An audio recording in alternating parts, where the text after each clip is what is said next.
اے بنی آدم، ہر نماز کے وقت اپنے آپ کو مزین کیا کرو اور کھاؤ اور پیو اور بیجا نہ اڑاؤ کہ اللہ بیجا اڑانے والوں کو دوست نہیں رکھتا۔ پوچھو تو کہ جو زینت و آرائش اور کھانے پینے کی پاکیزہ چیزیں اللہ نے اپنے بندوں کے لیے پیدا کی ہیں، ان کو حرام کس نے کیا ہے؟ کہہ دو کہ یہ چیزیں دنیا کی زندگی میں بھی ایمان والوں کے لیے ہیں اور قیامت کے دن صرف انہی کا حصہ ہوں گی۔ اسی طرح اللہ اپنی آیتیں سمجھنے والوں کے لیے کھول کھول کر بیان فرماتا ہے۔ کہہ دو کہ میرے پروردگار نے تو بے حیائی کی باتوں کو ظاہر ہوں یا پوشیدہ اور گناہ کو اور ناحق زیادتی کرنے کو حرام کیا ہے،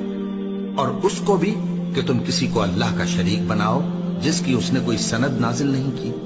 اور اس کو بھی کہ اللہ کے بارے میں ایسی باتیں کہو جن کا تمہیں کچھ علم نہیں۔ اور ہر ایک امت کے لیے موت کا ایک وقت مقرر ہے، جب وہ آ جاتا ہے تو نہ تو ایک گھڑی دیر کر سکتے ہیں اور نہ جلدی ہی کر سکتے ہیں۔ اے بنی آدم، ہم تم کو یہ نصیحت ہمیشہ کرتے رہے ہیں کہ جب ہمارے پیغمبر تمہارے پاس آیا کریں اور ہماری آیتیں تم کو سنایا کریں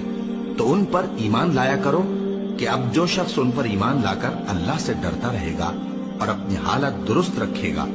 تو ایسے لوگوں کو نہ کچھ خوف ہوگا اور نہ وہ غمناک ہوں گے۔